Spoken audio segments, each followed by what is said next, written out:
바랍니다. 안녕하십니까? 우리가 그린 인프라팀 발표자 김영은입니다.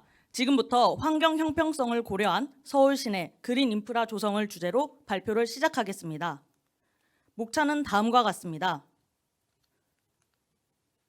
먼저 저희 주제 전반을 관통하는 그린 인프라와 녹지에 대한 정의를 살펴보겠습니다. 그린 인프라는 생태계 서비스를 제공하며 보건과 커뮤니티 활성화 등 시민의 삶에 영향을 주는 녹지 다기능성을 갖고 있습니다. 또한 녹지는 자연환경 개선과 도시 경관 향상 등의 역할을 합니다. 따라서 그린 인프라는 녹지를 아우르는 보다 포괄적인 개념이라고 할 수 있습니다. 여러분, 환경 형평성에 대해서 들어보셨나요? 환경 서비스는 누구나 평등하게 누릴 수 있어야 함을 의미합니다. 언론 보도를 통해 서울시 역시 필요성을 확인할 수 있었습니다. 또한 2020년 통계청에서 발표한 녹지 만족도 조사에 따르면 강남구가 6.34점으로 1위를 차지하고 있으며 반면 금천구는 5.54점으로 가장 낮은 모습을 보이고 있습니다. 또한 녹지 만족도에서 상위권을 차지한 자치구들이 녹지 면적 면에서도 동일한 양상을 보이고 있었습니다. 그리고 이러한 지역의 기초생활수급자 인구 밀도는 낮았습니다. 이를 통해 환경 불평등이 존재함을 확인했습니다. 따라서 그린 인프라를 확장해 지역 간 환경 불평등을 완화하는 것을 저희 데이터 분석의 목적으로 삼았습니다. 이를 위해 지표 탐색, 도시재생, 양극화 완화, 정책 기반과 같은 4개 요소를 중점적으로 다뤘습니다. 분석 프로세스는 다음과 같습니다. 데이터 수집 및 가공 이후 4가지 클러스터링을 통해 자치구와 행정동을 순서대로 군집화했습니다. 이후 우선 입지를 선정하기 위해 MCLP 알고리즘을 활용했습니다. 활용한 데이터는 다음과 같습니다. 데이터 병합 부분입니다. 위치 정보가 없는 데이터에 대해서 지오코딩을 통해 위경도를 추출했습니다. 또한 법정동과 행정동을 기준으로 한 각각의 데이터를 그룹화한 후 새로 생성한 격자에 결합했습니다. 이때 이미 녹지가 조성되었거나 거주 인구수가 아예 없는 격자는 제외했습니다. 오른쪽은 변수별 병합 기준이오니 참고해 주시기 바랍니다. 또한 군집화 기준 변수를 설정하기 위해 상관 분석을 진행했습니다. 분석 목적에 맞게 기초수급자 인구 밀도를 기준으로 낮은 상관관계가 나타난 자연환경 관련 변수는 분석에서 제외했습니다. 반면 각각 강한 상관관계를 보이는 공시지가와 총생활 인구수를 기준 변수로 선정했습니다. 변수별 분포를 확인한 결과 이와 같은 주요 변수에서 양의 편향성을 확인했습니다. 또한 앞서 편향이 발생한 변수에 대해서 로그 변환을 진행했으며 전체 데이터를 대상으로는 단위 통일을 위해 민맥스 스케일러를 사용했습니다. 또한 형평성은 양적 측정이 어려워 간접적인 대체 기준이 필요합니다. 따라서 저희는 2가지 지수를 선정했습니다. 우선 환경 불평등 지수입니다. 다음과 같은 계산식을 통해 기초생활보장 수급자 인구 밀도가 높으면서 동시에 1인당 녹지 면적이 적은 곳을 찾았습니다. 또한 대중교통 데이터를 통해 접근성 지수를 설정했습니다. 이때 버스 정류장과 지하철역 각각의 교차 면적을 결합해 이용했습니다. 앞서 진행한 상관 분석을 통해 클러스터링 변수를 설정하였고 MCLP의 경우 대중교통 변수를 사용했습니다.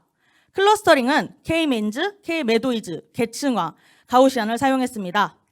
또한 클러스터링 이후 하드 보팅을 사용하여 군집을 최종 선정했습니다. 그리고 최적의 클러스터 개수를 선정하기 위해 엘보우 기법을 사용했습니다. 다음 그래프는 1차 클러스터링에 적용한 예시인데요. 보시면 3개에서 가장 변동성이 완화된 모습을 확인할 수 있습니다. 또한 소요시간 역시 적었기 때문에 3개를 채택했습니다. 2차에서도 동일한 방식으로 적용을 했고 이때는 5개를 채택하게 되었습니다. 1차 클러스터링은 자치구를 기준으로 하여 환경 불평등 지수가 높고 공시지가가 낮은 군집을 선정했습니다. 2차 클러스터링은 행정동을 기준으로 하여 환경 불평등 지수와 총 생활 인구수가 모두 높은 군집을 선정했습니다. 또한 2번의 클러스터링으로 선정된 군집을 대상으로 3개 이상 교차되는 17개의 행정동을 다음과 같이 선정했습니다. 앞서 선정된 행정동 격자를 MCLP에 적용하여 접근성을 고려한 최적 입지를 도출했습니다. 결과 아래 보이는 예시 격자는 중하 2동의 격자입니다. 초록색 별표는 지하철역이며 초록색이 칠해져 있는 부분은 수요를 충족할 수 있는 최대 반경입니다.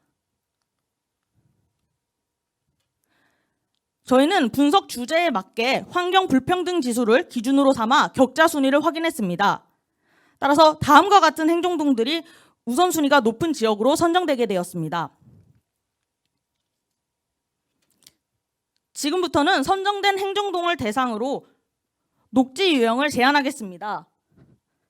가장 먼저 도봉구 방학 1동입니다. 생활 인프라가 밀집된 대로변 중심가를 제외하면 대부분 주택 밀집 지역이라는 점을 고려하여 특정 주거 지역이 아닌 버스 정류장의 녹지화를 제안합니다. 기존 버스 정류장과 달리 녹색 경관으로 정서적 안정을 제공하고 특히 여름철에는 온도 저감에 기여하여 폭염 사고를 예방할 수 있을 것으로 기대됩니다. 다음으로 구로구 개봉 1동입니다.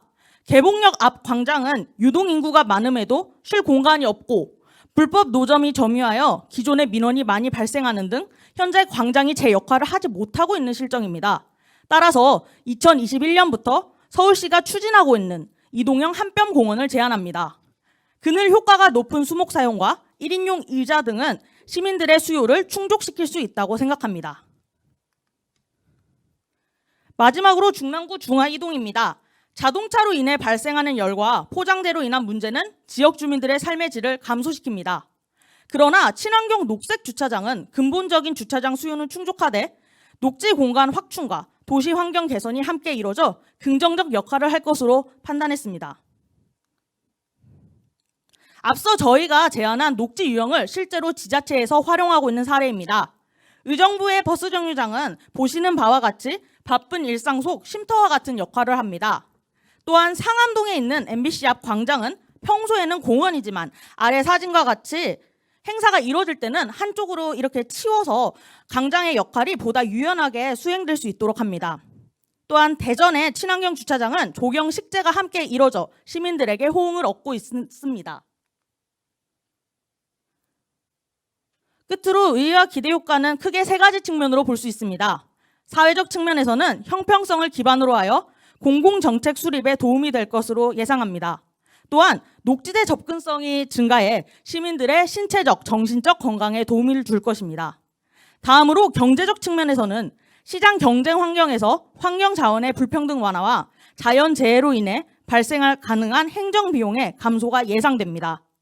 마지막으로 환경적 측면에서는 근본적인 환경 보호 기능과 탄소 저감 효과로 최근 문제가 되고 있는 기후변화에 대응할 수 있을 것입니다. 참고 문헌은 다음과 같습니다. 지금까지 우리가 그린 인프라팀이었습니다. 감사합니다. 네, 멋진 발표 감사합니다.